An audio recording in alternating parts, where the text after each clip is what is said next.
మొదట చూసిన touring cinema, మొదట మొక్కిన దేవుని ప్రతిమ,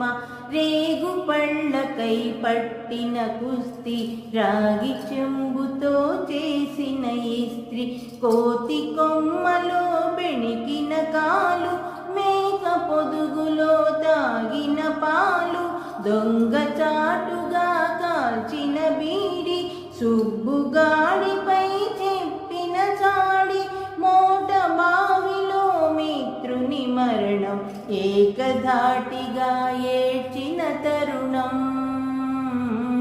గుర్తుకొస్తున్నాయి, గుర్తుకొస్తున్నాయి. ఎదలోతులో ఏ